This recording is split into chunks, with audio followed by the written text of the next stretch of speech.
Muy buenas tardes, estimadas auditoras y estimados auditores. Son las 18 horas con 6 minutos en Santiago de Chile, capital de la República de Chile. Mi nombre es Luis Miguel Retamales y estoy dándoles la bienvenida a esta nueva temporada de Sin Restricciones, el programa del debate, de la cultura, de la política y de la actualidad nacional e internacional de la radio hoy. Somos el programa más longevo de la radiotelefonía digital chilena y estamos dando inicio ahora a nuestra 9ª temporada en Radio Hoy. Como dije, mi nombre es Luis Miguel Retamales y me acompaña como siempre a mi siniestra, el siniestro profesor don Jorge Araya. ¡Aplausos! Pero muchas gracias, me encantó la presentación. El siniestro. El siniestro doctor no. Le cuento, ya que están hablando de siniestros, doctores, en estas vacaciones que nos pegamos, me vi todas las películas de James Bond. Ah, güey, a mí me gusta. Así que ahí para los amigos que les gusta la acción, así que... Bueno, George, saluda a la gente, güey. Saludemos a la gente, muy buenas tardes amigos, gracias por la invitación don Luis Miguel a conversar los temas de la actualidad nacional, internacional, la historia y la cultura, aquí pues en la radio hoy y sin restricciones como siempre. Recordemos que este programa está saliendo al aire a través de www.radiohoy.cl, también a través del canal 198 de Zapping TV o zapping.com. Zapping no ahora. Y también estamos saliendo en diferido a través de las páginas, de los sitios que tiene Radio Hoy en YouTube, también a través de Spotify.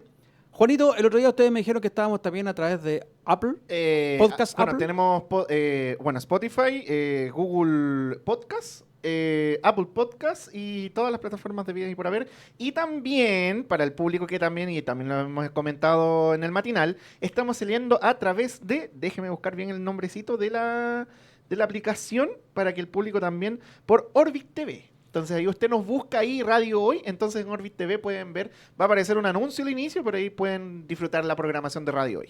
Ya saben entonces, a través de todas las plataformas de podcast habidas y por haber, y también a través de Orbit TV, estamos saliendo en la tele a color, Jorge. ¿Qué me decís tú? ¿Quién te vio y quién te ve? Bueno, yo me veo en blanco y negro, ¿no? Más negro que blanco. Bueno, lo que les quería decir también, estimados auditores y auditoras, si usted necesita o quiere aparecer patrocinando nuestro programa, sería muy bienvenido. Podemos conversar, nos puede contactar a través del WhatsApp de la radio. Ya sabe, su aviso y su producto o su compañía puede aparecer en cualquiera de estas plataformas y lo bueno que tienen estas plataformas es que quedan permanentemente en la nube. Don Jorge, nosotros desde diciembre que no hemos conversado, nos tomamos unas largas y reparadoras vacaciones. ¿Usted? Yo descansé de usted descansó de mí. Descansamos ambos. Sí, no me retaron tanto ahora, ¿ves? Lo echaba de menos. ¿No? Echaba de menos que no me encontraron los chistes fome. De hecho, no voy a traer chistes para esta temporada. El único que se ríe es Juanito. A propósito, usted ya lo escucharon, ¿eh? El personaje tras cámaras es nuestro radiocontrolador Juanito, el que hace las maravillas y que permite que estemos en el aire. Así que una muy buenas tardes, Juanito. Hoy día estamos autorizados hasta las 19:45, dijo, ¿cierto, Jorge? Sí, dijo que sí, queremos de largo nomás.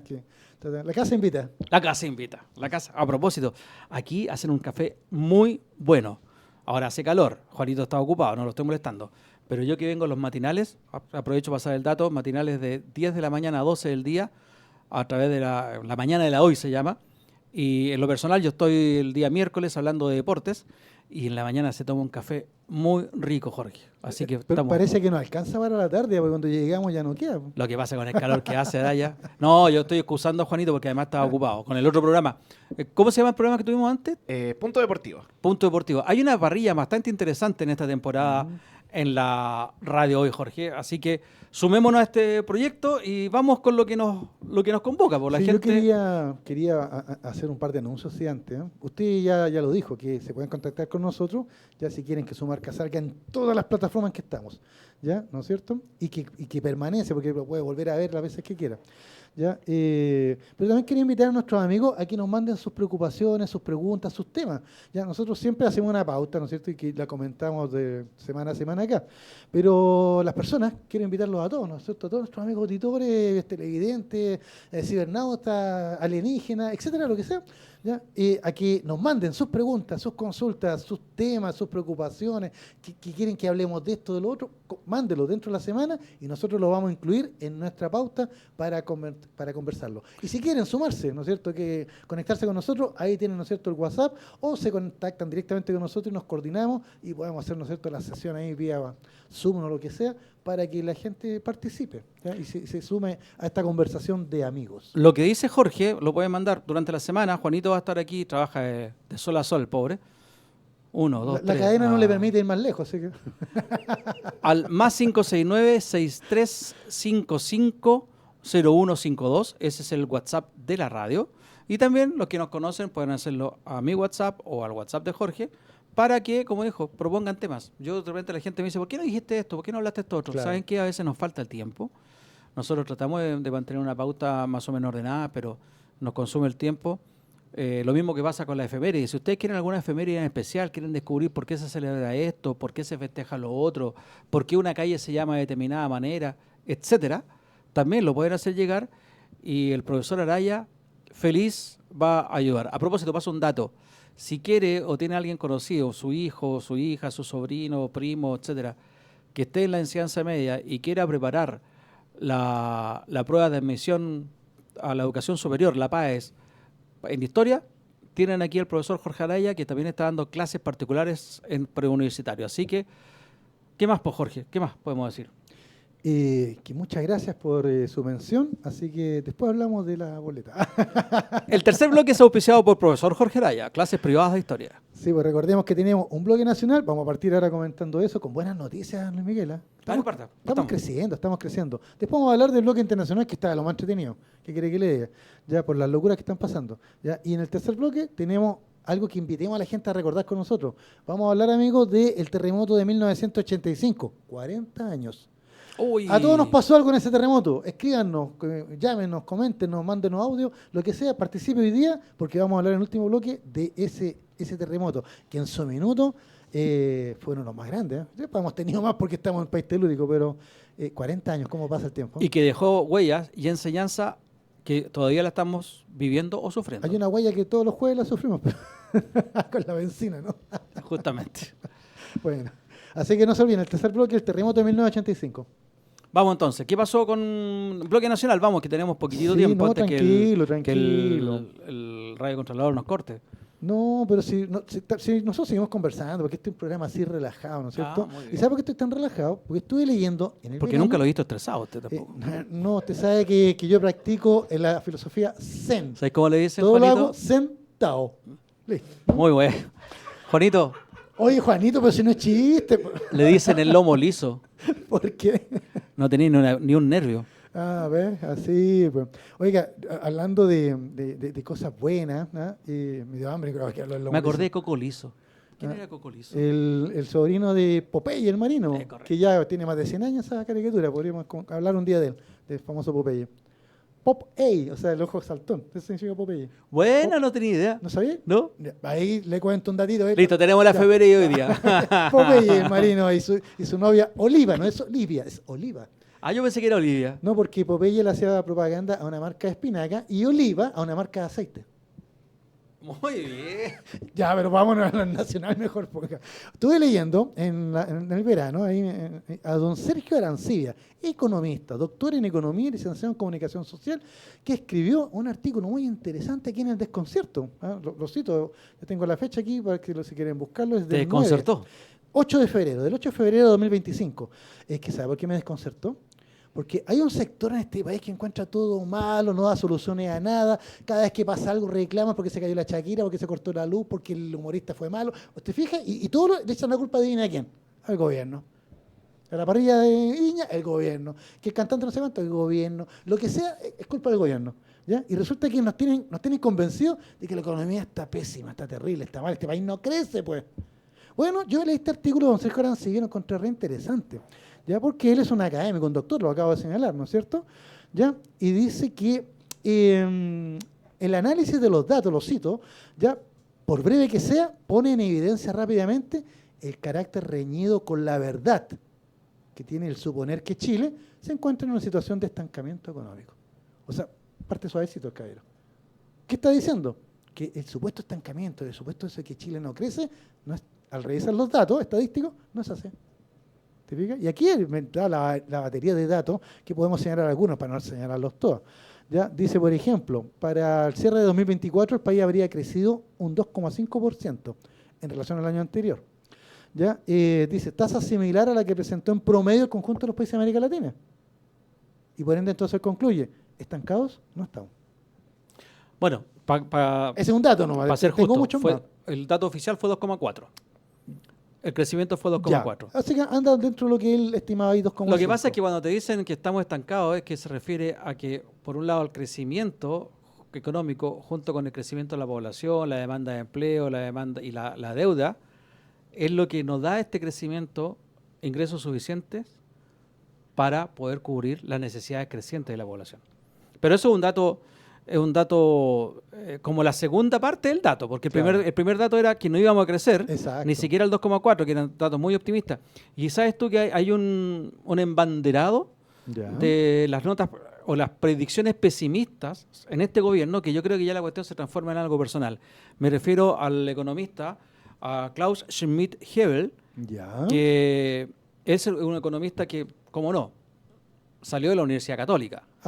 Después hizo sus postítulos, sus posgrados en Estados Unidos, pero pareciera que tiene algo en contra de Mario Marcel porque se caracterizaba en estos últimos años, durante este gobierno, en dar predicciones muy pesimistas, a ser muy crítico hacia el gobierno y equivocarse en cada una de las proyecciones económicas que ha hecho. Por ejemplo, el 2,4, que en algún momento a principios de año se habló de 2,5 de crecimiento, entre 2,3 y 2,5 se hablaba, que después durante el año se fue ajustando a la baja y se hablaba de un crecimiento alrededor del 2%. Este señor siempre, cuando se hablaba de 2, decía 1,5. Cuando se hablaba de 2,5, hablaba de 2,4 o de 2,3. Siempre tuvo la baja, lo mismo que respecto de la inflación.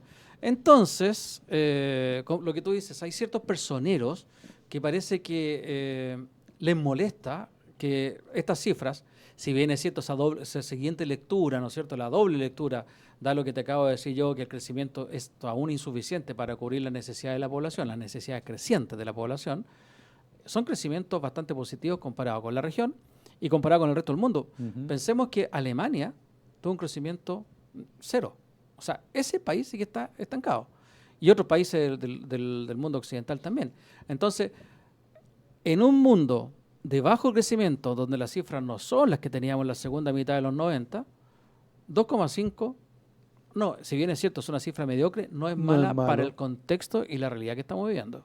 Otro datito, solo para ponerlo aquí en la mesa. Las exportaciones del país superaron en el 2024 el nivel récord de 100.000 millones de dólares, cifra nunca antes alcanzada en la historia económica del país, y que fue un 5,9% superior a la alcanzada del año anterior. Esta cifra no refleja para nada un estancamiento. Claro. El empleo también, el desempleo. Sí, mira, voy a ir al empleo, me voy a saltar todo lo de la minería, aunque no quiero dar un datito de la empresa, no, ya que son los que más lloran. Según el INE, el índice de producción industrial creció un 8,8% en todo el país el año 2024.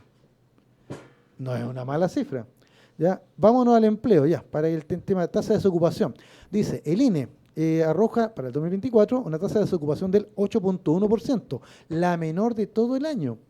¿Ya? Eso significa que la cantidad de ciudadanos desocupados decreció, bajó entonces un 4,2% a lo largo del año. Los cesantes bajaron un 4% y los que buscan trabajo por primera vez cayeron un 6,5%. La tasa de informalidad también cayó un 28,4%, la menor de todo el año. El caballero vuelve a insistir en que nada de eso puede estar pasando en una economía en estancamiento. Correcto. ¿Te fijas? Voy a ir a la síntesis de lo que dice él. Dice, el resumen, dice, todo lo anterior, y hay muchas cifras más, habla de la minería, etcétera, dice, pone en evidencia el carácter tendencioso y reñido de la verdad de mucha de la información económica que circula en los medios de comunicación del país. Punto. Qué interesante eso que está hablando del carácter tendencioso, Jorge. Yo creo que ahí nos podemos detener un poquitito en cómo se maneja la información. Y ¿sabéis qué? Te lo quiero decir en relación a que hoy día también se vio en un medio, en Mega exactamente, que pareciera que está haciendo una campaña de relaciones públicas para la familia Lavín descarada. ¿Y por qué? Yo después te voy a explicar por qué pienso esto. Salió en en un punto de prensa fuera de la cárcel de San Miguel, Joaquín Lavín, el político de la UDI, exalcalde de Las Condes y exalcalde también de Santiago, que en sus tiempos, ¿te acuerdas que se denominaba a sí mismo, se autodenominaba como el gallito de pelea? El gallito pelea, Y que después claro. se fue disfrazando de un tipo más consensuador. No era gallito, era peuco nomás, parece. Él está seriamente cuestionado por su gestión en Las Condes, salió cuestionado también por la gestión acá en Santiago. De hecho, Las desapareció aguas. de la escena política y pública porque se fue un tiempo a España. Parece que ya en España tienen trabajo. Pero volvió y ahora salió haciendo un punto de prensa donde el periodista lo invitó a explicar una carta que había puesto en el Mercurio, que es la segunda carta, donde él legítimamente expresa su impresión de que su nuera, Katy Barriga, quien está detenida, injustamente, dice él, y expresa el por qué cree que es injusta la detención de la Katy Barriga y se explaya en esa carta. Bueno, el periodista en Mega hicieron ese punto de prensa en la calle y le dio la posibilidad que explicara el contenido de esa carta. Lo que te quiero decir, Jorge, A ver. con Mega, el matinal, llegaron a un público que no lee el Mercurio. Entonces, quien lo leyó en el Mercurio y ahora llegó a estratos más bajos para que lo vieran en la televisión, en cadena nacional prácticamente, a través de la red de Mega.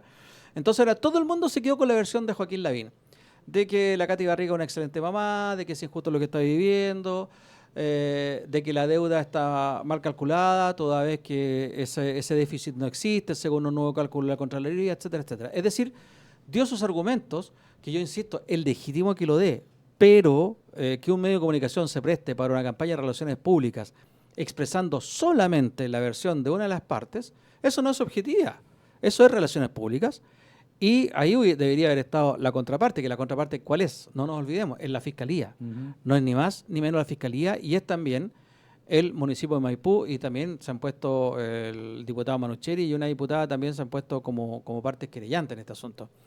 Entonces, esta campaña de relaciones públicas, lo que decías tú, lo que decía el señor Sergio... Tendenciosa, esta prensa tendenciosa. Sergio, ¿cuánto se llama? Lo busco. El señor que tú estás mencionando, que hablaba de la prensa tendenciosa. Lo que estamos viendo, Jorge, es lo que en la comunicación se llama una narcotización de la comunicación y de la información. ¿Y qué significa esto? Que los medios, y esto no estoy descubriéndolo yo, esto ya se hablaba a fines de los 70. Hay un estudiante, un investigador estadounidense que lo dice, que los medios de comunicación obedecen y transmiten las noticias de interés de los grupos de poder a los cuales pertenecen. Es decir, la objetividad no existe. Y ellos nos entregan la información que ellos consideran que nosotros debemos saber. El problema está, Jorge, en que aquí tenemos medios de comunicación que pertenecen todos a un grupo político. Tenemos nuestro amigo en común, amigo de la casa, Máximo Quitral, que él habla de los medios de comunicación hegemónicos. Los medios de comunicación hegemónicos son justamente los canales de televisión. ¿Cuáles son los canales de televisión abiertos que nosotros tenemos aquí en Santiago? Mega, del grupo económico Heller, Chilevisión, de un grupo económico estadounidense, Canal 13, la ex Luxich. Corporación de Televisión de la Universidad Católica, que ahora es del grupo económico Luxich, y una televisión pública que no cumple el rol como tal, ya que debido a la neutralidad que tiene una autocensura sumamente fuerte que le evita ser objetivo también por las limitaciones que tiene. Los cuidados del sacristán terminaron matando al señor cura. Entonces ya en televisión no tenemos medios objetivos, tenemos todos medios que corresponden a cierto grupo económico de un mismo sector económico y político. Luego en los medios de comunicación escritos, tenemos por un lado el Mercurio, que sabemos a quién pertenece Mercurio y sabemos a qué sector político pertenece. Tenemos a las últimas noticias y a la segunda, que son del mismo grupo económico el Mercurio. Ah, ya, pero tenemos la tercera. Sí, la tercera y la cuarta son de Copesa, que pertenece al grupo económico, Grupo Said, que también es un grupo económico, adivinen de qué sector. No hay objetividad en los medios de comunicación hegemónicos, masivos en Chile. ¿Qué alternativa está quedando? Sin falsa modestia, medios como nosotros. Medios más importantes, CIPER, El Mostrador, El Ciudadano, El Desconcierto. Piensa Prensa, El Desconcierto. Pero esos son medios que se mantienen a duras penas. ¿Por qué? Porque el grupo económico usa el poder económico dentro de la ley, esto no es ilegal, ¿para qué? Para sofocarlos, apretarlos, no dándoles financiamiento y finalmente estos medios de comunicación desaparecen. Pasó, Jorge, con La Época. La Época era el diario opositor que la dictadura militar autorizó a funcionar desde el año 87. 2 años antes había dado la autorización, pero para que funcionara desde el año 87 en adelante. Y curiosamente, ese diario, ¿cuándo terminó su vida? Durante el primer gobierno de la democracia, justamente porque el gobierno, el Estado chileno, no le cooperaba con publicidad, menos los grupos económicos. Pasó con Análisis, pasó con APSI, pasó con Cauce, pasó con muchas revistas también de análisis político. Entonces, lo que yo les quiero expresar, justamente para redondear esta idea, que cuando habla de medios tendenciosos, efectivamente hay medios tendenciosos. Hay periodistas que responden a esos grupos de interés. Por lo tanto, señora, señor, en Chile la objetividad no existe. Para que tengamos claro que ellos nos están transmitiendo lo que ellos quieren que nosotros pensemos. Como por ejemplo, estos zurdos les van a quitar las casas, o estos zurdos van a cambiar la bandera, o estos zurdos no quieren la canción nacional, que lo dijeron a propósito de la primera protesta constitucional. De la primera propuesta. Propuesta. Sí, pues la primera protesta fue el 83. Es que es mi protesta, esta es mi protesta. Esa es una buena historia también. ¿Sabe que don Sergio Nancibia, el académico, el doctor en economía que nosotros hemos citado en este bloque? Pero quería terminar tu idea, Luis Miguel, con un caballero que a lo mejor te suena, Chomsky, Claro, por que supuesto. ahora está silenciado por su avanzada edad nomás, pero su pensamiento sigue vivo. Y acá tengo acerca de lo que señaló Chomsky, Noam Chomsky, gran lingüista, sociólogo, ya científico, ¿no es cierto?, ya del lenguaje, que habla de la estrategia de la distracción. Es muy cortito, lo voy a leer así cortito antes de irnos. El elemento primordial del control social es la estrategia de la distracción, que consiste en desviar la atención del público de los problemas importantes y de los cambios decididos por las élites políticas y económicas, mediante la técnica del diluvio o inundación de continuas distracciones y de informaciones insignificantes. A eso viene la frase, lo que le interesa a la gente. ¿Qué es lo que le interesa a la gente? La seguridad en el barrio Meix, por ejemplo. Yo le pregunto a una persona de la población Mirasol de Puerto Montt, ¿le interesa lo que pasa en el barrio Meix? ¿Lo conoce? Por ejemplo, claro. O a la persona que está en Iquique, ¿le interesa lo que pasa alrededor del Estadio Nacional? Antes de irnos, Juanito, Jaime Reyes. ¿Cómo está, Jaime? Gracias por Hola, estar Jaime, siempre un abrazo. acompañándonos. Dice, Chile no va a volver a crecer al 5% si no se invierte en tecnología. Totalmente de acuerdo. Y difícil que lo logre en el corto plazo. Después dice, ¿no populismo decir que todos los medios son de grupo político contrario? Yo creo que no, fíjate. Yo creo que es decir las cosas como son, porque no se dicen. En los medios de comunicación no se dicen. La gente no percibe esto.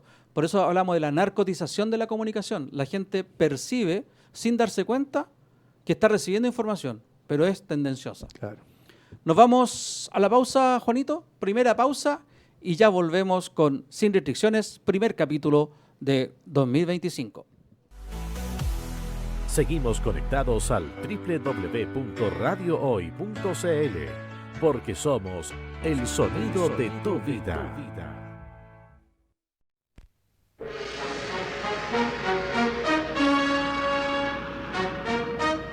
El mundo al instante.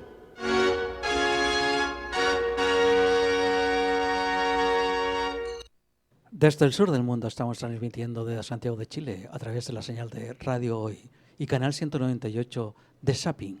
Nos puedes escuchar también a través de YouTube, Spotify, Apple Podcast, Orbit TV, etcétera, etcétera. Somos El Mundo al Instante. Silverio Silva, te faltó Sí. el llaverito. ¿Te acuerdas cuando salía ese alemán? Era un español que traducía. En español, claro. Te iba primero a palanquear con lo del español, pero después dije, no, Silverio Silva. Me acuerdo que siempre salían jóvenes exiliados paraguayos tocando su música clásica en una calle de München. Y en eso no ha cambiado la Deutsche Welle. Hasta el día de hoy me gustan las noticias en ese canal y siempre hay notas de exiliados de todo el mundo y todos llegan a Alemania. Qué impresionante país. Y Alemania como la está pasando, ¿ah? Y La Alemania historia como se la repite, está hijo Miguel. pasando. Sí, Miguel Olio, si nos está escuchando, un gran saludo, un abrazo. Ya ahí estaría festinando con que la historia es cíclica, porque vemos como la ultraderecha, ¿no es cierto?, gana terreno en Alemania, gana terreno en Austria, ya está más que establecida en Hungría, ¿no es cierto? En España Vox está pero vociferando, ¿no? O sea, la misma Marine Le Pen en Francia. O sea, cuando uno mira la Europa de estos momentos, ya vemos un auge de todos estos movimientos de ultraderecha, ya que incluso, no sé si lo viste en el verano, pero a mí ya me dio risa, porque ya no era ridículo o ridículos. Ya, el llegar a afirmar, la líder de estos movimientos de ultraderecha en Alemania, ya afirmar de que Hitler era un socialista. Sí. ¿Se fija? Ya, Bueno, que eso lo viene... y toda la culpa entonces es de la izquierda. La extrema derecha lo viene diciendo hace rato acá en Chile, y solamente porque el partido de Hitler se llamaba Nacional Socialista. Se llama Partido Obrero Nacional Pero Socialista Alemán. desconocer la persecución que tuvieron los comunistas Los socialistas también. y los socialistas también en Alemania, y desconocer que justamente el país del comunismo se enfrentó en una guerra con Hitler, si no eran aliados. Exactamente. Oye, Hicieron un pacto por ahí, ¿te acuerdas del pacto ahí que se repartieron en Polonia, pero después vino la Gran Guerra Patriótica? O oye sea, Jorge, pero eso cruzó el océano también. La extrema derecha también llegó es que, al crisol de la democracia, ¿te acordás? Cuando Estados Unidos se llamaba a sí mismo el crisol de la pero democracia. claro, pues, a los padres fundadores ahí, ¿no es cierto? El destino manifiesto quiere llevar la libertad a todo el mundo, aunque sea con bombarderos, pero hay que llevar la libertad, pues, aunque vengan en envase de La metal. libertad que me corresponde a mí, que yo considero libertad. Bueno, ¿te acuerdas que yo lo comenté una vez en este programa que a mí me encantó la definición de libertad que hizo un Marines en la guerra de Irak? Que dijo, libertad es que tú puedas decir lo que quieras y que yo pueda patearte al trasero si no me gusta. Bueno, ahora se está aplicando esa diplomacia, tal cual, ¿no es cierto? Porque tú lo señalaste. Llegó Donald Trump a la Casa Blanca, ¿ya? Y llegó pateando el tablero de ajedrez mundial, ¿ya? Este tablero donde desde el fin de la Segunda Guerra Mundial, van a ser 80 años ahora, del fin de la Segunda Guerra Mundial, ahora en mayo. Ahí tiene una buena efeméride para mayo. Fin de la Segunda Guerra Mundial en Europa, Pablo. ¿Te fijas? Porque Japón fue hasta agosto. ¿Eh? El tema es el siguiente, el que había en el mundo un tablero mundial que está establecido desde el fin de la Segunda Guerra Mundial, y este caballero, Donald Trump, ha llegado y lo pateó, lo tiró por el cielo, ¿ya? Y se está todo reorganizando, ¿ya? El más feliz de todo esto es Vladimir Putin, porque ahora resulta que los mismos puntos que Putin venía defendiendo, de hacer esto y lo otro, lo está defendiendo ahora Donald Trump. Mejor aliado posible.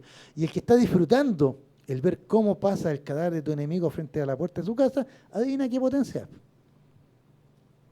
China.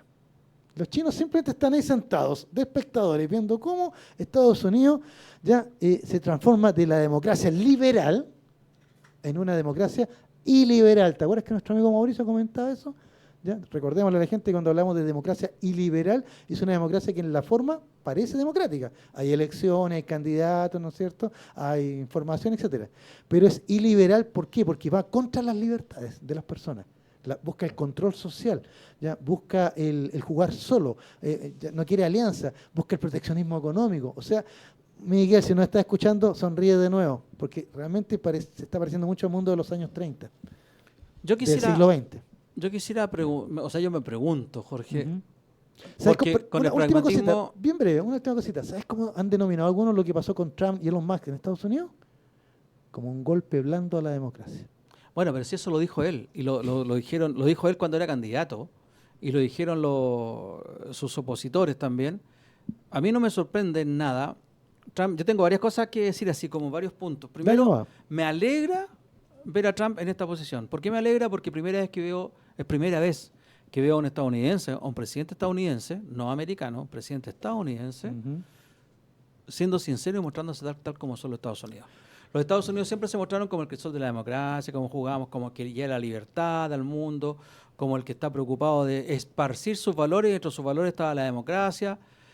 El liberalismo económico, el crecimiento. Y llegaron así, se pasearon por América Latina, Granada, no me voy a olvidar de Granada, no me voy a olvidar del bloqueo que tienen en Cuba, no me voy a olvidar lo que hicieron en Chile entre el año 70 y el 73. Hemos contado varias intervenciones, sí. Claro, Guatemala, la que también hicieron mientras estuvo la dictadura Somoza o la dictadura de Duvalier en Haití. Pero si nos vamos más allá, lo que han hecho en los últimos años en Irak. Es que derrocaron a Saddam Hussein. Bueno, pero ¿quién lo derrocó y para qué lo derrocaron? ¿Cómo está Irak ahora? Irak. ¿Quién puso a Saddam Hussein? Primero que Acuérdense de nada. eso. ¿Quién lo puso? Lo puso Estados Unidos. ¿Para qué? Para hacerle frente a Khomeini, el ayatollah Khomeini, ¿te acuerdas? En los años 80, con la Revolución guerra Islámica. Irán, 10 años de guerra. La que había derrocado al Shah de Irán, Al que Shah. era afín a Occidente. ¿Qué pasó en Afganistán? ¿Por qué se fueron a meter los gringos a Afganistán? Ah, por los talibanes. No, no fueron por los talibanes, porque los talibanes soviéticos. los pusieron ellos primero, justamente para echar a los soviéticos de ahí. Rambo 3. Rambo 3. La película. ¿Qué pasó en Vietnam? ¿Qué pasó en Indochina? ¿Qué pasó en el sudeste asiático? Y así sucesivamente. Y ahora viene este tipo y se muestra tal como es. Primero le dice a los ucranianos, con un presidente estúpido, que fue el que lo precedió, te pasamos 300 mil millones de dólares. Tienes que devolvérmelo. ¿Y cómo me lo vas a devolver? Las tierras raras. Yo voy a usar, justamente voy a explotar y sacar la riqueza de esas tierras para yo pagarme de esos valores. Está siendo sincero, porque otra vez se lo hicieron igual. En Libia, con Gaddafi, en Kuwait, y así sucesivamente. Todas esas guerras son, ¿por qué? Por el petróleo. No es por la democracia, no es por la libertad ni nada de eso. A mí me llama la atención cuando estos gringos ven llegar a sus muertos, a sus veteranos mutilados. Si no están hechos bolsa físicamente, están hechos bolsa mentalmente. Ujú. Lo reciben como héroes porque, claro, dieron la vida por su bandera, pero ¿defendiendo qué? Ellos dicen defendiendo la patria. ¿Defendiendo la patria de qué? Pero Por tú favor. sabes quiénes dieron la vida por su bandera. Afroamericanos, latinos, inmigrantes. Y resulta que ahora lo están echando a todos. Claro. Bueno, y ahora... O sea, Estados Unidos no reconoce que es un país multicultural y que siempre lo ha sido. O sea, en el siglo XIX fueron millones los inmigrantes de Europa, de todos lados que llegaron a Estados Unidos. Y esa historia, Trump, Elon Musk y toda esa compañía la rechazan, la ignoran. Es como que no supieran la historia de su propio país. El mismo Trump es de origen inmigrante. Po. Por supuesto, y Elon Musk, que lleno de estadounidenses. Bueno, Jorge, y lo que pasa ahora en Ucrania que fue invadida por la Unión Soviética... Rusia. Gracias. Por Rusia. Por Rusia, gracias. Con la soviética fue en 1919. Mira. ¿Por qué fue invadida por Rusia? Fue invadida justamente por un conflicto que había por unos terrenos que el Imperio Ruso, porque se estaba convirtiendo, se está manejando, como imperialismo, tú lo claro. dijiste hace varios programas, como un imperio, quiere algunos terrenos, pero además El la Donbass. justificación que tiene Putin es porque Ucrania se quería meter a la OTAN. Claro. Y Rusia Se siente amenazada. no quiere tener a sus misiles Al frente. a al pocos lado. kilómetros de su frontera. Mm. Ah, pero ¿cómo van a hacer eso los rusos? ¿Qué fue lo que hizo Estados Unidos en el 62 con los misiles de Cuba? Fue exactamente lo mismo. No llegamos a la Tercera Guerra Mundial nomás porque se enfrió el asunto a pocos minutos, ¿no es cierto? Porque Sí. Nikita y Kennedy negociaron, Nikita Sí. Khrushchev negociaron. Personalmente negociaron, claro. Pero Estados Unidos estaba disponible porque no aguantó. Lo mismo que hizo Rusia con Ucrania fue lo que hizo Estados Unidos con Cuba. Entonces no nos asombremos, esto es una cuestión que viene hace muchos años.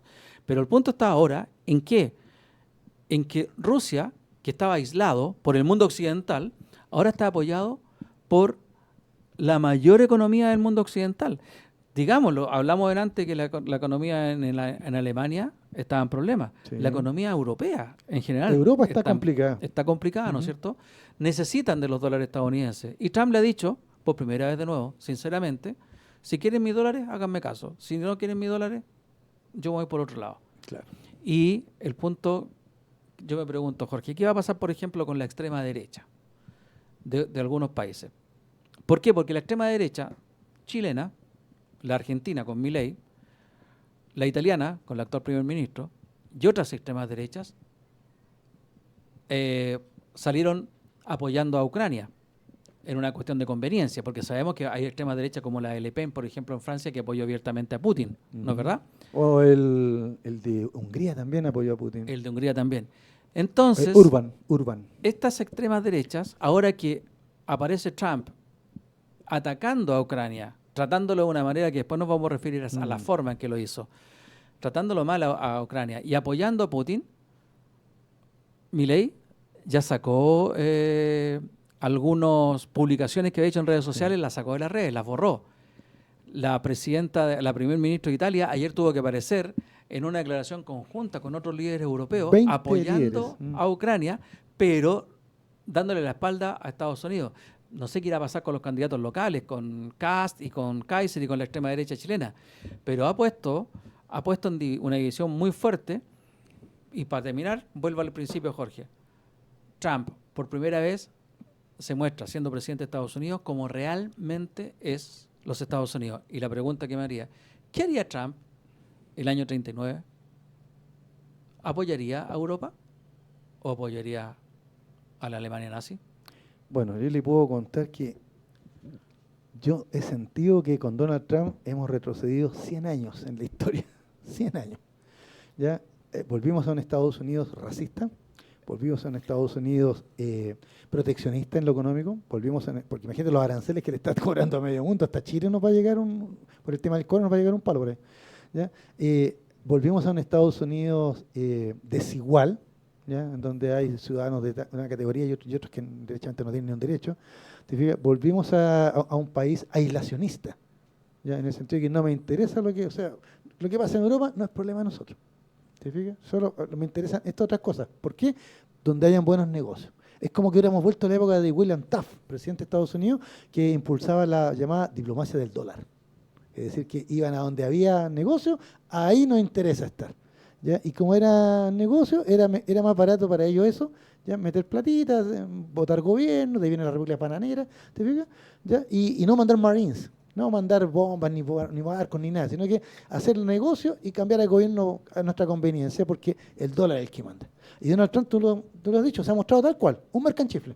¿Te fijas? Esto cuesta tanto, las balas valen tanto, la protección vale tanto. Es casi un mafioso, es como un gánster, ¿te fijas? Como diciendo a la Ucrania, ¿quiere mi protección? Pague por protección. Como el matón del barrio, así. Claro. ¿Te fijas? Europa le dice, pero ¿cómo? ¿Y los valores? No, ustedes también me deben plata, la OTAN me debe tanta plata.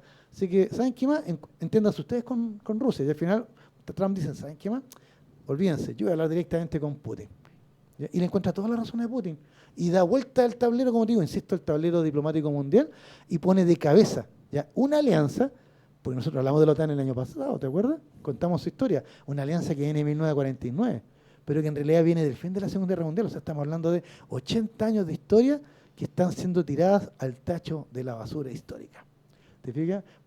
Y el dilema para los europeos es que antes tenían la amenaza rusa y ahora están, ¿no es cierto? Ayer domingo se reunieron 20 mandatarios de Europa y Canadá, ya, para apoyar a Ucrania, ¿ya?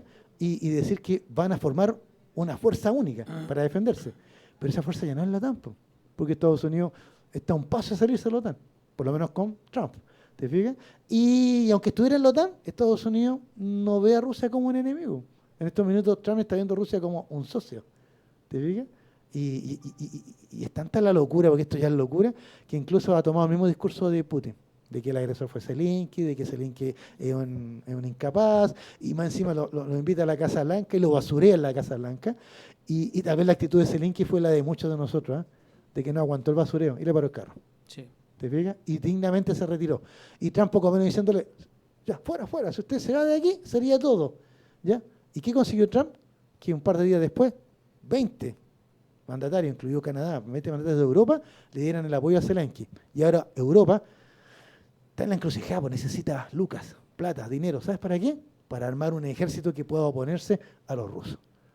La pregunta que te hago... Y ahí hay 3 estados que son básicos, que son Alemania, Francia y Gran Bretaña. ¿Y quién está liderando esto? Gran Bretaña. Gran Bretaña. El Starmer salió y dijo, aquí estamos los chicos de Gran Bretaña, como siempre, a defender a Europa. Tú dijiste, Jorge, que con Trump se había retrocedido 100 años. O sea, estamos en 1925. Más o menos. ¿Qué haría en 14 años más? ¿Trump se mete a la Segunda Guerra Mundial? Trump ¿Y a quién apoya? no se metería. Porque no es un negocio para él. A menos que alguien le ofrezca no sé qué. ¿Te fijas? En todo caso, por lo que yo estuve leyendo, los asesores de Trump quieren dejar Europa atrás y quieren mirar al Pacífico, porque ellos ven que ahí está la amenaza potencial. ¿Y cuál es la amenaza potencial? China. Por eso digo que volvimos a los años 30, porque en los años 30 la amenaza potencial en el Pacífico al poderío de Estados Unidos era nada menos que el imperio del sol naciente, el Japón. Por eso se hablaba del peligro amarillo. Ahora, lo curioso es que Estados Unidos se está aliando con Rusia, que es aliado a su vez de China. Recordemos que participan y son los líderes de los BRICS. Sí. El segundo, y que prontamente va a ser quizá el grupo multilateral más importante del mundo, sí. ¿no es cierto? Y bueno, también viene un cambio de eje en la política internacional, porque la BRICS, una de las cosas que promueve es el multilateralismo. Claro. Y hasta Estados Unidos, hasta el gobierno anterior, era el bilateralismo. Exacto. Es interesante lo que dices tú, que Trump no se metería. Me pongo a pensar qué pasaría el 39 con Estados Unidos si no se mete a la guerra. Bueno, Claramente no se metió el triunfa- 39 en la guerra, pues, pero hasta el 41. Solo cuando Japón lo ataca en el Pacífico. Claro, pero estaba mirando atentamente. Y pero es Estados que, ¿sabes Unidos qué? había una cuestión ideológica también contra el nazismo. Sí, pero fíjate que no era Estados Unidos, sí, incluso había hasta simpatizantes del nazismo en Estados Unidos. Ya, pues, era el presidente, Franklin Delano Roosevelt. O sea, ahí tú ves que el presidente de los Estados Unidos es decisivo en estas decisiones. ¿Era demócrata? Demócrata, sí. ¿Ya? Y era Franklin Delano Roosevelt, el que vio a Inglaterra desamparada, el que se contactó con Churchill. O sea, en el fondo, él empujó la maquinaria, ¿te fijas? ¿Ya? Y como tenía tanto prestigio por haber sacado al país de la Gran Depresión, nadie al final no... Bueno, el ataque japonés fue decisivo. Probablemente el ataque japonés permitió que Estados Unidos entrara derechamente a la guerra. Pero si no hubiese habido ese ataque japonés, a lo mejor Estados Unidos hubiera entrado a la guerra más tarde. Porque no había la voluntad de ir a pelear una guerra a Europa. Porque tenían la experiencia de la Primera Guerra Mundial y no querían repetirla. Sí. ¿Te fijas? Trump no tiene experiencia ni en una guerra ni esta otra. Siempre es un mercanchifle, ¿no? Él compra y vende cosas. Trump está en un gran reality llamado Estados Unidos, donde él es el jefe y él te dice, fire, ¿no es cierto? Despedido. ¿Ya? Y colocó a su mano derecha, o mano derecha alzada, diría yo, Elon Musk, ¿ya? Equiparándolo a Henry Ford del siglo XXI. Entonces que Henry Ford era simpatizante nazi también. Ah, ya, no lo Sí, sabía. también. Los grandes empresarios encontraban fantástico el milagro alemán, po. ¿Te fijas? Y ahora están todos fascinados. ¿Tú te diste cuenta el nivel de los tipos en la Casa Blanca cuando a Zelensky le preguntan ya por qué se vestía así y no iba con un traje a la Sí, Casa sí, Blanca? O sea, sí. yo dije, por favor, allá también son los mismos tontitos de la moneda. Pero claro, ¿viste lo que le dijo? De la derecha chilena. Cuando termine la guerra me pongo traje. Sí, no, es que Zelensky yo encuentro que fue muy corajudo. Porque Zelensky en estos minutos, volviendo a 100 años atrás, es Checoslovaquia, lo que fue Checoslovaquia en los años 30, lo es Ucrania en estos minutos. El acuerdo de Trump-Putin va a hacer cenar a Ucrania, va a perder el 25% de su territorio. ¿Ya? Y Trump lo da por hecho. ¿Te fijas? Pero Trump, como buen negociante, dirá, bueno, mejor que perder el 25% de su territorio y siga siendo una Ucrania independiente. ¿Te fijas? Que es lo mismo que hicieron en los acuerdos de Múnich, que contamos aquí en este programa, cuando se pusieron de acuerdo, ¿no es cierto?, en Múnich a entregarle gran parte de Checoslovaquia a los alemanes, a los nazis. Y con eso contenían Y a Hitler. Checoslovaquia no participó en esa mesa. No, pues Checoslovaquia no le invitaron a la mesa. Por eso que Zelensky y los británicos, por eso que lo de Stavan es muy interesante. Los británicos, bueno, un pueblo que conoce historia y que sabe su historia. Y que están también con yo digo, el síndrome Chamberlain, que era el ministro que aceptó el acuerdo de Múnich con Hitler. Chamberlain volvió a Londres diciendo, la paz está salvaguardada. Un mes después los nazis invadían Checoslovaquia. Bueno, acá es lo mismo. Hacen el tratado con Ucrania, le entregan la parte a Putin y te lo he firmado. Al mes siguiente, Putin invade el resto de Ucrania. O, ¿qué fue lo que hicieron para la Segunda Guerra Mundial? Polonia. Bueno, Los polacos están muy asustados. bueno, pero los polacos son prácticos. ¿Sabes? Esta papita que te tengo. Polonia está impulsando un eje. Varsovia, Berlín, París. Ese es el eje que se está impulsando desde el este de Europa en estos minutos. ¿Por qué? Porque ante un ataque de Rusia, ¿ya? Polonia quiere tener nuevamente la garantía, pero en este caso era de Alemania y de Francia. En la Segunda Guerra era la garantía de Gran Bretaña. Ahora, tú hablaste del eje Varsovia, Varsovia. Berlín, París. ¿Quién gobierna en Varsovia? También es media democracia liberal. En la extrema derecha. Sí. ¿Qué pasa en Berlín? En Berlín está liderando, se Los supone, conservadores la ahora. democracia cristiana, la de derecha, Que digamos, son muy conservadores. que claro, es la derecha ya, que no es la extrema derecha, No, pero pero- para hacerle frente a la extrema derecha, que sacó la segunda votación, se van a aliar con los Con los socialdemócratas, es lo más tercero, probable, claro. ¿no es cierto? Sí, estás conversando, sí. Pero todo eso va a depender de esas negociaciones. Y en Francia, Está- Macron la está pasando no muy bien. En cualquier momento Le Pen, Le hace la zancadilla. y ahí ese eje se cae. Y te cuento otro detalle, ya que mencionaste a Macron. Te Macron, quiero hacer unas preguntas que me están ah, haciendo. ya, aquí. bueno, solo este comentario no. Macron le ofreció a Europa un escudo nuclear. Ese fue el ofrecimiento de Macron el domingo. Mira, O sea, Gran Bretaña le ofrece todas las armas había por haber a Ucrania. Y Francia ofrece tropas y el paraguas nuclear. O sea, que Putin no se olvide de que Europa, aunque ya no está Estados Unidos detrás de ellos, Europa tiene dos potencias nucleares. Jaime Reyes nos dice, ¿Qué nos dice don Jaime? todo lo hacen por la economía, como reafirmando lo que estamos diciendo. Y pregunta, yo creo que te la pregunto a ti, ¿quién gana con una guerra? Nadie. Pues, sí, en estos minutos...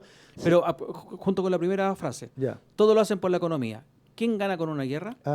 Bueno, en este caso, el gran ganador son las empresas armamentistas. De hecho, alcancé a ver, antes de salir de la casa, alcancé a ver un pequeño reportaje de la Deutsche Welle donde hablaban de cómo 3 empresas, una alemana, una británica y una francesa, son las que se van a hacer el pino rearmando a Europa en estos minutos.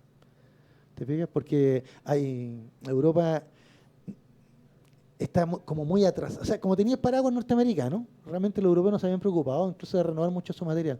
¿Te fijas? Pero hay 3 grandes empresas armamentísticas en Europa que son francesa, alemana y británica, que son los que van a llevar el peso ahora, o mejor dicho, van a hacer el negocio de su vida. Porque Europa tiene que armarse rápidamente, porque si en estos 4 años con Trump, Putin, bueno, ya está saliendo fortalecido, pues imagínense, apoyando el mismo criterio de Putin. ¿Te das cuenta, Jorge, que cada vez hablamos menos de los estados-naciones y hablamos más de las economías? Es que el Estado-Nación es algo que surgió en el siglo XIX y que se hizo pedazo en la Primera Guerra Mundial, pues, que después quiso como que resucitarse, pero Pero no, en la segunda mitad del siglo XX se hablaba todavía del Estado-Nación sí. y todavía hablábamos de ideologías. Jorge, Octavio Miranda nos aporta, nos dice, Trump debería irse de vacaciones con Kaiser y que Milei les cocine. Mira, hay algo bueno en todo esto, antes de irnos al corte, que ya nos tenemos que ir, súper breve. Sí, vámonos. Trump quiere cobrar la arancel a todos, eliminar ayuda a medio mundo, etcétera. ¿Ya? Es una oportunidad para esta parte del mundo, Latinoamérica, ¿ya? De tomar la platita, invertirla en nosotros, dejar de comprarle tonteras a los norteamericanos, dejar de depender de ellos y mirar más a otros aliados y otros puentes. Y ahí Chile está en una posición bastante bien posicionado, porque nuestros 2 grandes potencias económicas que negocian con nosotros son Estados Unidos y China. Así que tenemos donde volver los ojos. Es en el caso de Chile. Y en el caso de los otros países como Brasil, que están los BRICS, Brasil podría transformarse en el gran líder de América Latina. Por fin, algo que siempre Porque han anhelado. tiene población, tiene economía, tiene las ganas. O sea, yo creo que Chile no tiene la capacidad económica ni poblacional, demográfica como Brasil. Brasil es el gran, No. y México es el otro. Pero México tiene un problema que Porfirio Díaz lo declaró hace mucho tiempo atrás. Pobrecito México. Tan lejos de Dios y tan cerca de Estados Unidos. Bueno, y Brasil, que es un continente entre otros. Vámonos a la segunda pausa. Somos Sin Restricciones, el programa de la política, debate y la contingencia de la Radio Hoy, a través de www.radiohoy.cl y canal 198 de Sapin TV. Recuerden que somos el programa más longevo de la radiotelefonía chilena. Vamos Pues. y volvemos. Seguimos conectados al www.radiohoy.cl porque somos el sonido de tu vida. Ya estamos de vuelta, 19 horas con 7 minutos en Santiago de Chile, capital de la República de Chile. Estamos en la Radio Hoy, www.radiohoy.cl, canal 198 de Zapping. Somos, recuerden, el programa más longevo de la radiotelefonía chilena. Estamos aquí en nuestra 9ª temporada. Desde el 2017 estamos al aire con mi amigo Jorge Araya. Y aquí estamos en su bloque, el bloque de las efemérides. Si usted se aburre, si a usted no le gusta, si a usted le interesa la historia, si usted hay historias que prefiere que la cuenten por sobre otra, en serio le digo, si tiene alguna historia interesante que le parece, le llama la atención, escríbanos. Y escríbale a Jorge, porque Jorge con gusto va a investigar y va a hablar de esa historia. Y digo en serio, no estoy hablando mal de Jorge. Uno en las clases de historia de repente se aburría, ¿o no, profe? Se aburría de repente. Claro, porque recuerda, don Luis Miguel, que nuestras clases de historia eran dictados. Porque la pedagogía de la época de nosotros, no vamos a decir cuántos años atrás. ¿Ya? Saquen la cuenta nomás. Saquen la cuenta, no. Pero la pedagogía en ese tiempo era que todos teníamos que estar sentados escribiendo el dictado del profesor. ¿Ya? Porque así se mantenía el control social. Pues. Así que el primero que orden. El orden, porque dejaba de escribir, que tiraba el papelito del naranjazo, aquí mi amigo, ya rompía con ese orden y se acababa, ¿no es cierto?, la armonía en la sala. Ya, pero para que usted vea. Hablando de romper la armonía, romper el orden, ¿de qué va a hablar hoy día? Bueno, ahí me pusieron una bonita cortina musical ahí del señor Vivaldi, pero después vamos a conversar porque tiene que ser más épica la cortina, así, no la de 300, la película, pero algo así más épico. ¿Por qué? Porque las historias que contamos en el último bloque de Sin Restricciones son historias épicas, porque ya siempre la gente, mira, yo siempre digo que la historia de la humanidad es sufrimiento, pero hay esperanza, la gente lucha, consigue derechos, sigue peleando por esos derechos, se los quieren quitar, se los quieren comprar, se los quieren vender, pero aquí estamos, ¿ya? ¿no es cierto? Y este año tenemos muchas grandes historias, don Luis Miguel, ¿eh? De todo un poco. Mi hermana dice que no hable de guerra, pero este año se cumple, por ejemplo, 80 años el fin de la Segunda Guerra Mundial. ¿Cómo vamos a ignorar eso? No, ¿Ya? sí. Cuando hay que hablar de guerra, se habla de Hay guerra. que hablar de tutti quanti, de muchos personajes, etcétera, literatura, cine, lo que usted quiera. Bueno, hoy día le traigo algo que los invité al principio del programa, que todos participaran contándonos sus historias, pues. Un 3 de marzo, don Luis Miguel, era un día domingo. 19:47 horas. Les cuento lo que estaba haciendo yo, me acuerdo perfectamente. Estaba en la galería de mi casa, en el viejo comedor de mi madre, de mi abuela en realidad, ¿ya? Mi abuela Clara. Estaba con mi hermana estaba escribiendo en la mesa y yo estaba viendo una película con John Wayne que era de un temporal, que había de unos piratas en la costa, había un temporal, ¿ya? Viendo la película. Y de repente se empieza a mover la mesa y mi hermana me dice, ya, pues pesado, déjate de molestar mi reta, ¿ya? Y yo mirando la película dije, ¡ay, qué bueno el efecto! Y eso que está en blanco y negro, pero ¿te fijas? ¿Ya? Sense Round. Round, claro, y de repente se pega un remesón. La galería de mi casa da al patio, ¿ya? Y me acuerdo que yo miro al patio y veo las columnas del parrón que se movían, así, se ondulaban, igual, ondulaban de un lado para otro. Yo lo encontré fantástico, me imaginé, dije, uy, esto con una música de fondo espectacular, quedaría espectacular. En eso mi señor padre, que está en el segundo piso, mi casa de 2 pisos, baja corriendo, ¿ya? Y mi papá siempre sabe lo que había que hacerse, ya, a cortar la luz, a cortar el gas, agárrate al perro, la mascota, ¿no es cierto? ¿Ya? Y todos sabían lo que teníamos que hacer, ¿te fijas? Y salimos al antejardín, ¿ya? Oye, duró 2 minutos, 2 minutos, 160 segundos, 2 minutos duró, 120 segundos duró este movimiento, ¿te fijas? Mi casa 2 pisos, ya, aguantó, pero se cortó la luz, se cortó el agua, ya los vecinos, los comentarios, etcétera, conversando, y no sabíamos nada de lo que pasaba. ¿Te fijas? Al otro día, era lunes, y había que ir a clase, los que volvían al colegio. ¿Ya? Había que ir a presentarse, a dar pruebas o a matricularse, los que habíamos quedado en la universidad. ¿Ya? Algunos tenían que ir a presentar una prueba, ¿se acuerda usted? Sí. ¿Ya? Y en realidad esa era la preocupación. Me acuerdo que llegó la noche, pues esto fue a las 19:47, imagínate, así que llegó la noche, a las 9, 9:30, y mi papá dijo, ya, yo me voy a dormir, y subió hasta el segundo piso, se acostó y se durmió como nada, y hubo réplica, me acuerdo toda la noche con réplica, con mi hermana y mi mamá, y el perro nos quedamos en el living, primer piso, te fijas, dormitando en los sillones, casi haciendo campamento, ya, dentro de todo lo dramático, era entretenido, te fijas, la novedad, ya, pero no sabíamos nada de nada, po. Y adivina qué nos salvó, como siempre. Que en el apagón del miércoles me acordé. La vieja quería radio a pilas. Pues mi papá con su radio a pilas ahí, una Sanyo ahí, 2 pilas, doble A, y escuchando. En ese tiempo, el diario de Cooperativa. Bueno, y ahí nos enteramos de la escobita que había en la quinta región, pues en San Antonio sobre todo. Había muchas radios en esa época. ¿Qué quiere que le diga? Pues? La El radio era terremoto muy, de 1985. la radio era muy activa, estaba la radio de minería, me acuerdo, con el Nani Banda, que empezó a transmitir desde su domicilio, por allá por las Torres de Apoquindo. Estaba la Radio Portales, que en ese tiempo pertenecía a la familia Tarut. Eran como las 3 que la radio chilena también tenía un buen equipo noticioso. Uh-huh. Bueno, digamos que ese terremoto fue el 3 de marzo del año 85, a las 19:15, dijiste, 19:45. 19:47. A la hora de almuerzo había jugado Chile con Ecuador, en Ecuador, creo que en Guayaquil. Había sido un empate 1-1, es por las eliminatorias para el Mundial de México del año 86. México, Definitivamente ese empate dejó fuera a Chile de esa clasificación. En ese grupo clasificó Paraguay. Chile tuvo que ir a Uruguay, si no me equivoco. Chile tuvo que ir a repechaje. Ahí parece que perdió con el Paraguay. El tema es que por ese empate Chile no clasificó. Me acuerdo que el Pato Mardones se perdió un gol. Cuando el Pato Mardones se perdió un gol. En la boca del arco. Claro, en la boca del arco. Que yo, que sufrí con ese partido. Efectivamente, yo también lo viví muy parecido a ti. Yo estaba con mis viejos. Yo había estado la semana anterior en la playa. Y ahí a eso me quiero referir. A mi esposa también estuvo en la playa, no la conocía en esa época. Ahí fue trágico. El litoral central fue una de las zonas más dañadas porque el epicentro fue cerca del Algarrobo. Y ahí yo empecé a escuchar y a conocer localidades cerca de Melipilla, como Alhué, por ejemplo, y otras que en este momento se me olvidan, porque fueron muy severamente dañadas con este terremoto. Mi esposa, en ese tiempo, como te dije, no la conocía, pero estaba de vacaciones en Yoyeo. Fue trágico lo que vieron en Yoyeo. Yo había estado la semana anterior, toda la semana en casa de un amigo en común de la familia Zamora. Un saludo a Roberto, que nos está escuchando. Sí. Y me acuerdo que las prerréplicas. Uno aprende mucho con estas cuestiones. Se hablaba de prerréplicas porque estaba ahí tirado en la playa y se movía tenuemente y sabía que era un temblor. Habían temblores de mayor o menor intensidad, pero fueron muchos los temblores que fueron un anuncio de lo que venía. Una familia mía, unos tíos míos, los pilló en el trayecto de la playa hacia Santiago. Y también pensaron que se había reventado un neumático o algo así, porque el bus se empezó a zigzaguear tal como estabas haciendo tú. En fin, hubo mucha historia ahí. Yo fui de los que durmió.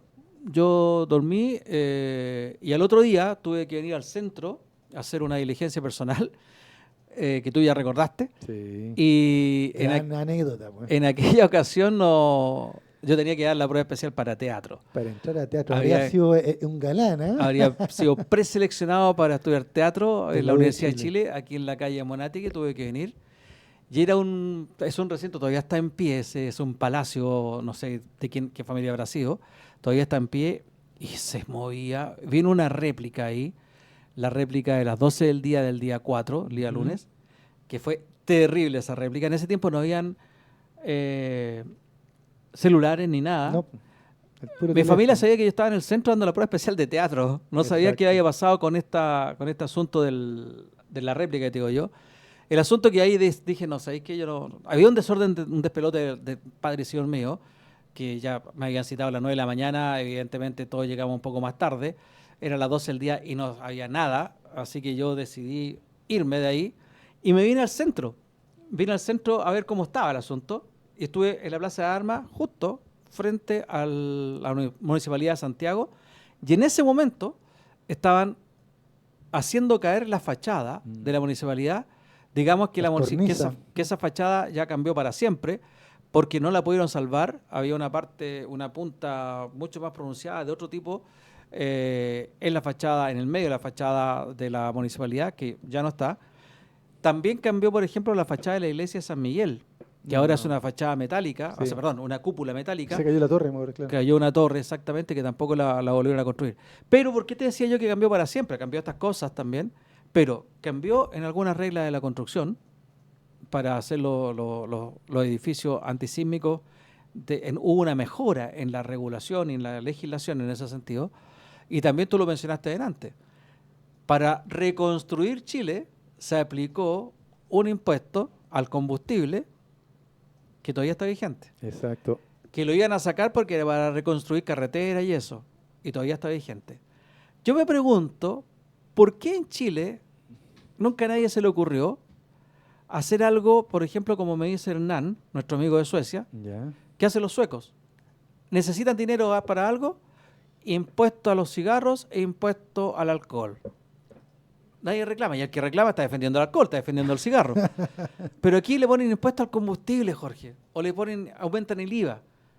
Es que era para reconstruir los caminos, por eso que pensaron que los que ocupan los caminos son los vehículos, entonces que paguen impuestos al combustible.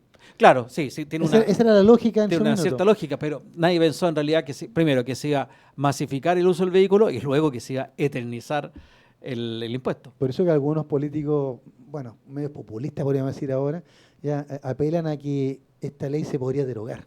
Sí. Pero ningún gobierno la va a derogar porque la recaudación que se recoge es mucha y es muy fácil. Porque no tiene que ir el Estado cobrándole a cada particular. Simplemente la recoge.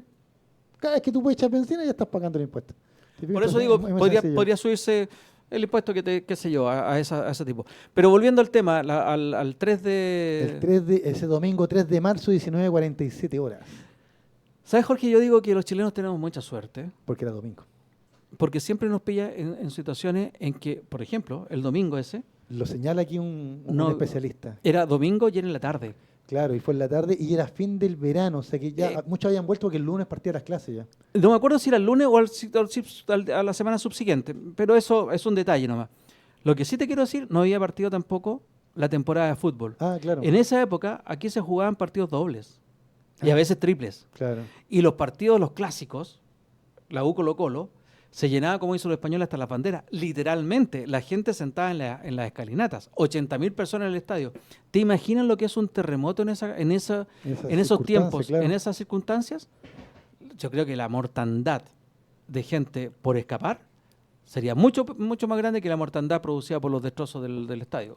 Yo sé que muchos de los que nos están escuchando ahora no le hace mucho sentido lo que estamos diciendo porque ellos no vivieron ese terremoto y tienen tal vez en su memoria, más jóvenes, más niños, el del 2010. ¿Te fijas? Pero solo para recordar algunos datitos. El epicentro fue Laguna Verde, plena quinta región. ¿Ya? La magnitud fue 7,8 escala Richter.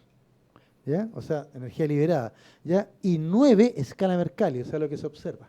¿Te fijas? O sea, la escala Mercalli para que sea que la idea llega hasta 10, pues, o sea, que tuvimos, pero... Y que afectó a la región metropolitana, la región de O'Higgins, el Maule, Biobío, la de Coquimbo, la Araucanía y los ríos. ¿Ya? En términos, mira, aquí estoy mirando, en términos comparativos, ya fue más pequeño el sector, digamos, que afectó comparado al del 2010. ¿Te fijas? Pero, fíjate el detalle, arrojó un registro de 178 muertos, 2.575 heridos y 986.544 damnificados. Mucho más que lo que pasó en el 2010. Y es por lo que tú señalas, porque el terremoto del 85 marcó un antes y un después. O sea, a partir de ahí dijeron, oye, tenemos que hacer algo, tenemos que mejorar la construcción, tenemos que mejorar la atención de salud, tenemos que mejorar la seguridad en general. O sea, a partir de ahí se tomó más conciencia incluso de lo que teníamos que hacer en caso de un terremoto. ¿Te fijas?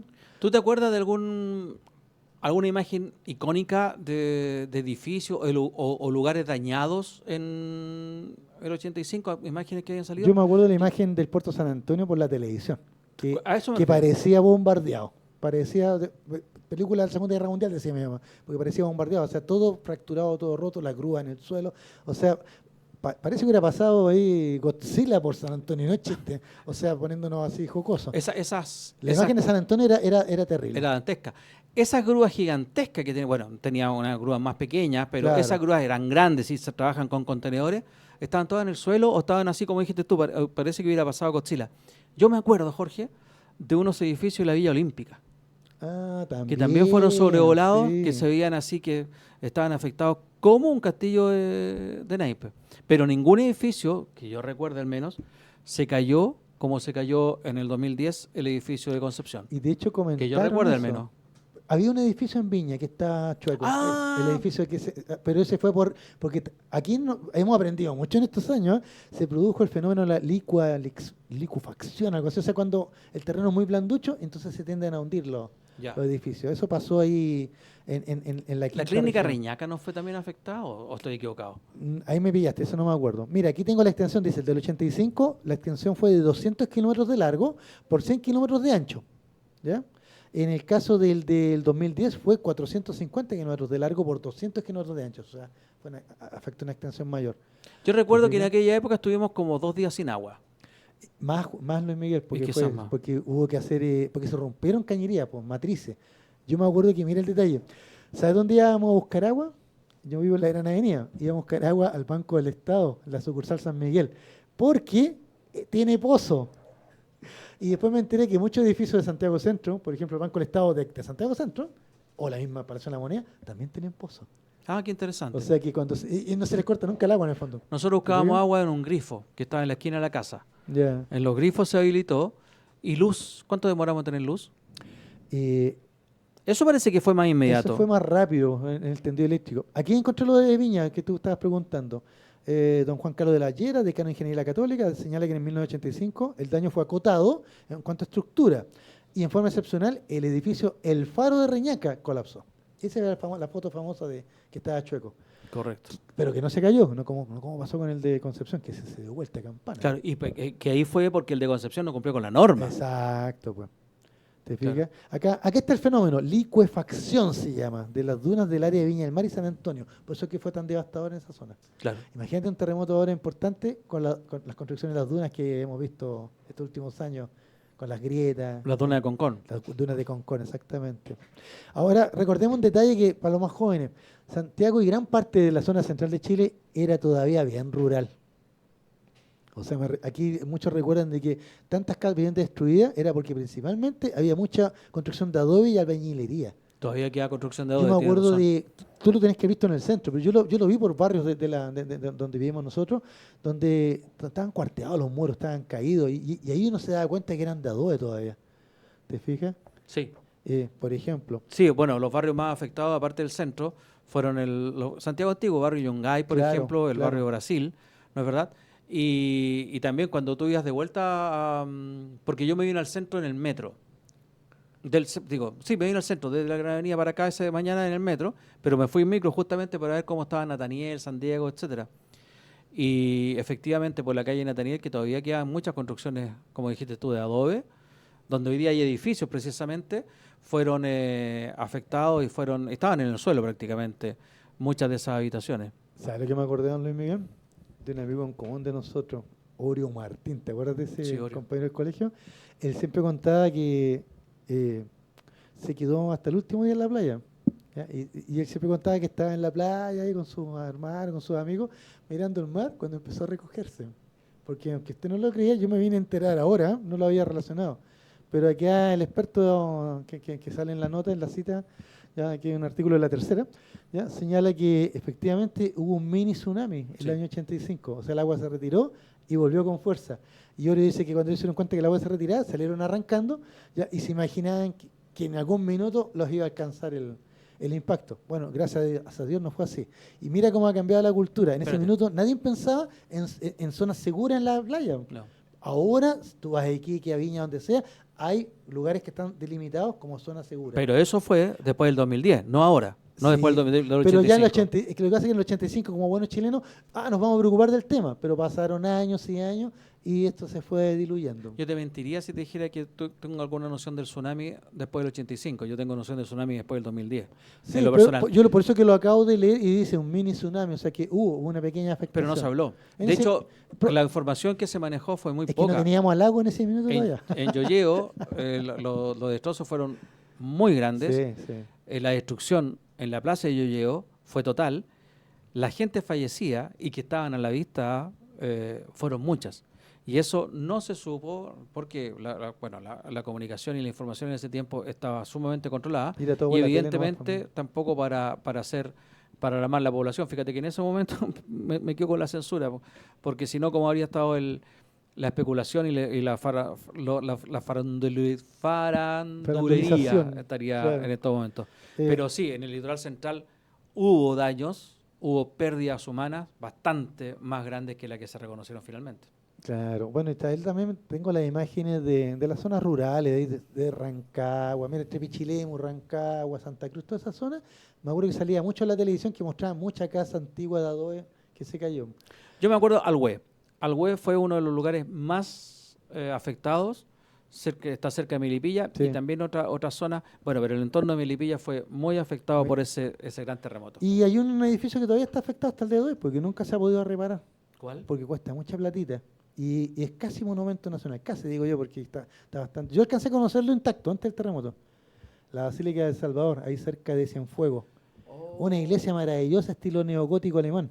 Creo que Extraordinaria. la calle es Almirante La Torre con Agustinas. Exactamente. Es un lugar para visitar, para los que nos gusta hacer turismo dentro de Santiago, es un lugar para visitar porque es de una Oye, arquitectura. yo- Es muy parecida a la iglesia de los Sacramentinos que está en Arturo Prat. Exacto. Le cuento que yo fui con nuestro amigo común, por el señor Bilbao. Fuimos a conocer, creo que fue en el verano, no sé, como en enero.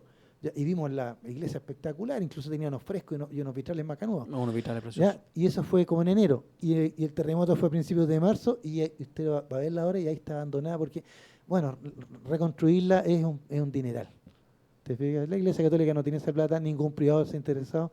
Y ahí está todavía, pues ahí está bueno, tratando de no caerse. Y fíjate que con todos los terremotos que han venido después, no se ha terminado de caer. Pero sigue dañando. Sí, se ha ido dañando. Y muchos dicen que habría que demolerla definitivamente y construirla de nuevo. ¿Ya? Y tal vez podríamos hacerlo, pero no hay plata para eso. ¿Sabe dónde hacen eso? En países como Europa. Si usted va a Alemania, se va a encontrar que muchos lugares fueron bombardeados en la Segunda Guerra Mundial, pero tú vas y lo reconstruyeron tal cual, tal como estaba antes de la guerra. Bueno, La iglesia católica tiene plata. pero no para esto probablemente.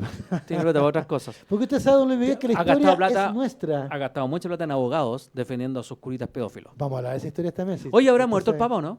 Eh, Juanito, el próximo lunes le contamos. Pues. Última noticia, ¿se ha sabido algo del Papa? Porque Mientras tanto, vamos a ver la película Cónclave. teorías conspiracionistas decían que hoy día se anunciaba la muerte del Papa Francisco. ¿Cuánto? ¿Primero? Francisco I, sí. Y el único papa jesuita que ha tenido la iglesia. Porque usted sabe que la historia es nuestra. Y la hacen los pueblos. Vamos a esperar Hasta el próximo lunes con que una nos nueva dice- cortina. que nos dice Juanito, a ver si nos vamos con la novedad del... Novedad, hasta el momento Papa Francisco sufrió 2 episodios de insuficiencia respiratoria aguda. Retomó a la ventilación mecánica no invasiva. Wow. Todavía nos queda Entonces, resto del día 3 de marzo. Aún tiene ahí entre medio el Papa. Juanito, muchas gracias. Jorge, muchas gracias. Nos vamos nosotros hasta el próximo lunes a las 18 horas aquí en www.radiohoy.cl, canal 198 de Zapping. Y recuerde que nos puedes ver también a través de YouTube, Apple Podcasts, Spotify y también nos estás viendo a través de Orbit TV. Nos vemos el próximo lunes a esta misma hora por esta misma señal. Chau, chau. Política, debate y buen humor, voces fuertes en la transmisión. El programa más longevo de la hoy, con la verdad siempre brillarán.